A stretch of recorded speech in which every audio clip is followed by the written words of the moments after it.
warahmatullahi wabarakatuh. Perkenalkan nih, aku Agniara Duyati Silvi. Pernah nggak sih terlintas di pikiran teman-teman, kenapa guru disebut profesi? Kenapa nggak pekerjaan? So, hari ini aku akan ajak kalian untuk mengupas all about teacher. Mulai dari profesi guru, hak dan kewajiban guru, hingga kompetensi guru, dan ada bonusnya nih, pilar pembelajaran. Oke, without further ado, simak terus videonya ya.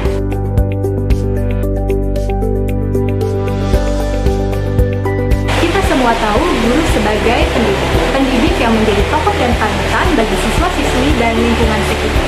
Oleh karena itu, guru harus memiliki standar kualitas tertentu yang mencakup tanggung jawab, wibawa, mandiri, dan pastinya disiplin. Sebagai pemegang jabatan profesional, tidak sembarang orang bisa melakukan pekerjaan itu loh. Perlu keahlian khusus dan latar belakang pendidikan keguruan yang memadai. Sedangkan pekerjaan, siapa saja bisa melakukan pekerjaan dan nggak harus memiliki keahlian khusus. Gimana? Simple kan?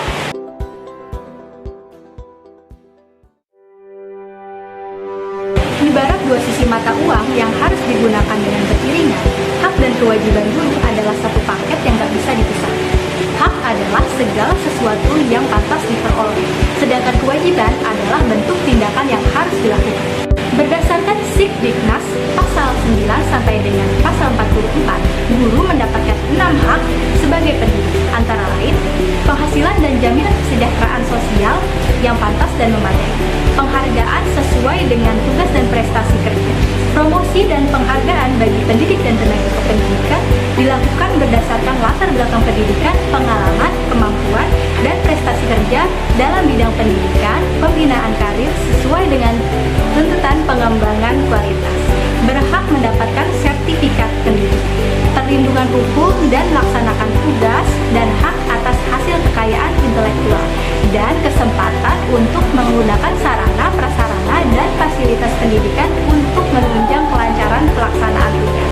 Namun, biasanya itu semua bisa didapatkan kalau serangkaian kewajiban guru sudah ditunaikan, seperti pendidik merupakan tenaga profesional yang bertugas merencanakan dan melaksanakan proses pembelajaran, menilai hasil pembelajaran, dan melakukan pembimbingan dan pelatihan. Harus memiliki kualifikasi minimum dan sertifikasi sesuai dengan jenjang kewenangan mengajar, sehat jasmani rohani, serta memiliki kemampuan untuk mewujudkan tujuan pendidikan nasional, menciptakan suasana pendidikan yang bermakna, menyenangkan, kreatif, dinamis, dan dialogis, mempunyai komitmen secara profesional untuk meningkatkan mutu pendidikan, memberi teladan dan menjaga nama baik lembaga, profesi, dan kedudukan sesuai dengan kepercayaan yang diberikan kepadanya.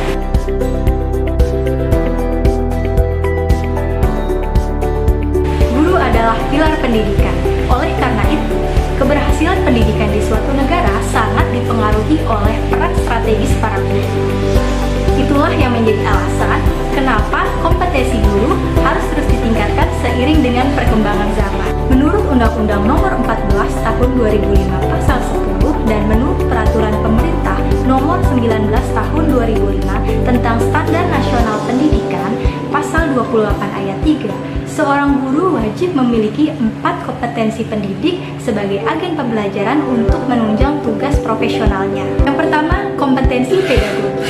Kompetensi pedagogi berkaitan dengan kemampuan tenaga pendidik untuk menjadi teladan bagi anak, kemampuan menginternalisasikan nilai-nilai dalam tindakannya, menjadikan kasih sayang sebagai dasar mendidik anak, memiliki tanggung jawab tinggi terhadap anak, dan menampilkan hubungan kewibawaan antara dirinya dan anak didik. Yang kedua, kompetensi kepribadian. Kompetensi kepribadian adalah kemampuan kepribadian yang mantap, berakhlak mulia, arif, dan gak lupa jadi teladan bagi peserta didik. Yang ketiga, kompetensi profesional. Kompetensi profesional adalah kemampuan guru dalam menguasai pengetahuan dalam bidang ilmu pengetahuan, teknologi, dan seni budaya yang diampunya. Yang keempat, kompetensi sosial. Kompetensi sosial adalah kemampuan guru sebagai bagian dari masyarakat.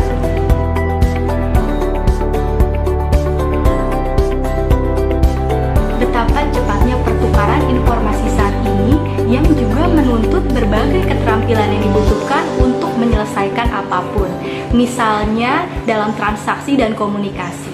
Itulah mengapa pendidikan kita harus selaras dengan perubahan ini, dengan membekali siswa keterampilan yang dibutuhkan dan pastinya up to date.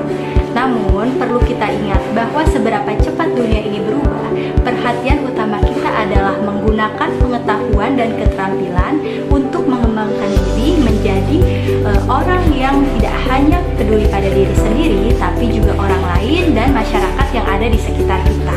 Perserikatan Bangsa-Bangsa melalui PBB yang bergerak di bidang pendidikan, pengetahuan, dan budaya mencanangkan 4 pilar pendidikan yang akan menjadi pedoman guru dalam mengembangkan siswa yang bukan hanya berpikiran luas tetapi juga berjiwa besar. Lalu, apa saja 4 pilar tersebut? Learning to know. Pilar ini lebih dari sekadar fakta pembelajaran, lebih menekankan pada bagaimana siswa belajar, menguasai keterampilan siswa untuk menimba ilmu dengan cara yang cerdas. Kita pasti pernah mendengarkan bahwa belajar adalah proses seumur hidup. Iya, tujuan utama kita adalah menyadari potensi siswa dan memanfaatkannya untuk menjadi masyarakat yang lebih baik ke depannya. Learning to do.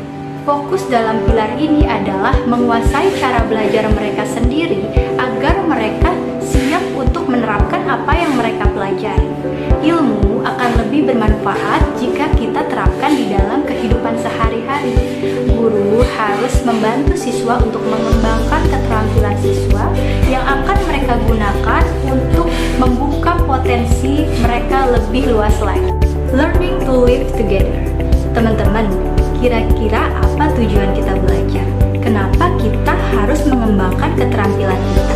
Dan kenapa juga kita harus membuat keterampilan kita ini berguna bagi masyarakat di sekitar kita?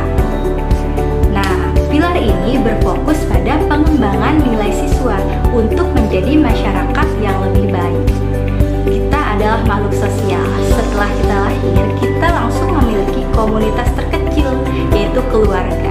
Nah, sebagai anggota keluarga yang bertanggung jawab, poin penting dan utama kita adalah berkontribusi untuk menjadikan komunitas itu menjadi lebih baik. Poin ini akan terdengar basic banget, sekaligus menjadi proses penting untuk mewujudkan pilar ini sepenuhnya. Iya, memahami diri sendiri dahulu sebelum memahami orang lain. Menerima adanya keragaman dan menyadari bagaimana keragaman itu bisa bekerja secara beriringan. Learning to be.